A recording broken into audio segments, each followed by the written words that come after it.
За сайн байна уу? За сайн явж байна уу та? Сайн байна уу? Сайн явж байна. За та алс олон баруун аймгаас одоо манай зүүн аймаг нутагтаа зорж ирсэн байна. Та өөрийгөө танилцуулах уу? За намайг Баян хонгорын шинжис цэм 2 дугаар үгийн малчин Цэгмэдэ отхон гэж хүн байна. За.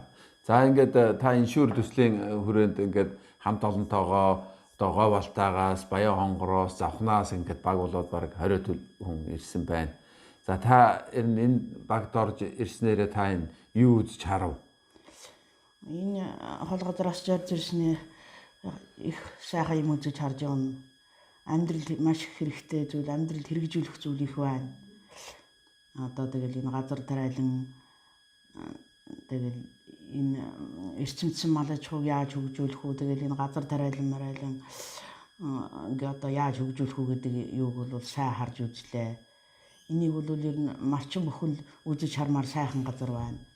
Ийм л мал аж ахуйд энийг хэрэглээд газар тариалангаа өөрснөө ингэж эрхлээд ийм болчихвол бас малчид бидний эдийн засагт бөгөөд амжиргаанд бол хэрэгтэй юм шиг санагдлаа. Тэгээд мэдээж хэрэг энэ чинь өөр аймагуудаас илж нэг баг хамт олон гэдэг энэ олон сайхан залуус малчид дандаа малчид өрөөд ирнэ гэдэг чинь одоо дотроо мэдээж хэрэг хил нутаг орныхаа тухай хэм яриад байлгүй. Гэхдээ бүгдээрээ тэр баруун талаас ирсэн. Одоо тэгээ зүүн дэрхлэр энэ нутаг орон ямархуу санагдчих байна. Нутгийн хувьд бол манай говийн аймагуудыг бол газар тариалан илүү хөгжсөн юм байна. Нутаг ус нь ган ер нь баг болдгоо шахуу өв сургам бол сайхан юм байна. Манай говьд чинь бол цүлжтгэхтэй хамгийн сүрхэн тэр л байдгийг. Тэрнээс бол мал малхад сайхан л да. Нутаг орноо тэгж бас их юу гэж хэлэхгүй тий. Амьдрахад сайхан газар байгаль орчин цаанаас дэлгэнэл хуруураан хайрлал байх юм бол хаач малчид сайхан амьдрахад сайхан. Тийм л газар зүгээр эндээс бол газар тариалан хажуудаа байдаг. Бас амьдрах бололцоо юу нь бол арай сайхан юм байна л гэж бодлоо. Тэгээ мэдээж хэрэг нутаг орон болгон өөрийн үнцэнтэй ээж аавын минь нутаг өөрөө чинь унсан угаас уус гэдэг одоо бүх юм бол үнэтэй зайтай байгаа. За монголчууд бид нар ер нь яаж амьдруул ер нь зүгээр байна. Малчин түмэн маань ер нь яаж амьдруул зүгээр байна. Та одоо бидэрийг одоо ингээд их дэлхийд тойрооч хүн үзэж байна. Одоо бүх өөр аймагудаас ч гэсэн малчид одоо ингээд тариаланчид бүхэд хүн харж байгаа. Та энийг одоо ашиглаад болцоолголоо та юу шилмээр байна? Монголчуудтай хандаад, малчидтай хандаад бас нэг өөр дотор бодож, малчин хүний хувьд дотор бодож явдаг юм. Юу хэлчихье гэсэн юм байна танд байна уу? Энэ болцоо гараад хэлчих. Би тэгээ дараа нь чинь олон түмэнд ингээд танилцуулчих.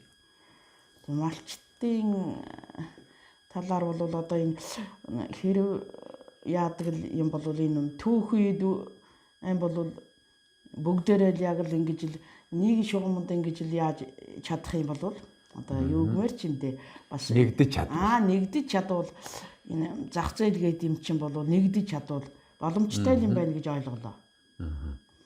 За тэгээд малчид бүгдээрээ нэгдээд нэгэн юутай нэгдэж чадхал юм бол энэ бүх юм яах юм байна л гэж нэгдүгээрт ойлголоо. Хоёрдугаарт одоо ингээд бүх газар тариалмаралангаа эхлээд хүнснийхаа нөгөө одоо тэгээд энэ бэлчээрийнхаа ургамлыг тариалаад ингэчих юм бол малчидууд бол бэрхшээл багтай юм байна. Бас гэж ингэж энэ боломжтой юм байна ингэж ойлголоо. Хамгийн нэгдүгээрт ийм юм ойлгож байна.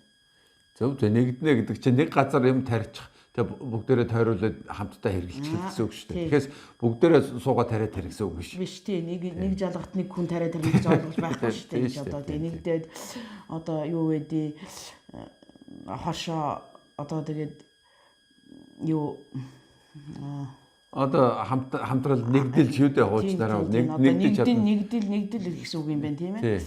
Тийм юу байгуулаад ингээд ажиллах юм бол нэг нэгнийхээ дэмэнд болчихно л гэсэн ойлголт надад байна. Тийм шүү дээ. Одоо та бид ч одоо өсрээд хараагаад хадлан хадаад байх нь одоо дийлэхгүй л баг.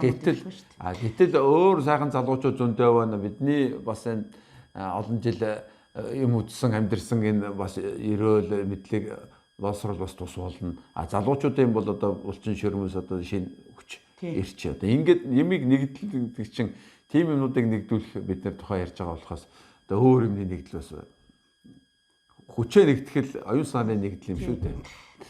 Тэгш л ойлголт байна. Тэгж бодож байна. За тэгээд одоо энэ нэвтрүүлэг ингээд явнаа. Дэлхийн эргэн тойрон Монголд суугаа монголчуудад хүрнэ. Та одоо энэгээр болцоог ашиглаад ямар нэгэн хэлэх үг байна уу?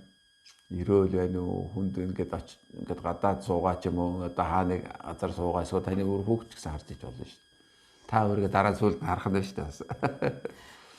За энэ завшааныг ашиглаад Монгол орон даяар ажиллаж Монголын эдийн засгийг бараг авч явж гэж хэлж болно тийм ээ малчид. Тийм.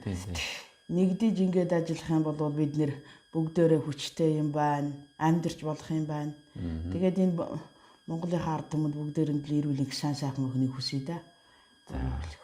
За баярлалаа. За та тэгээд нутаг орондоо тавтаа сайн яваад хүрээрээ.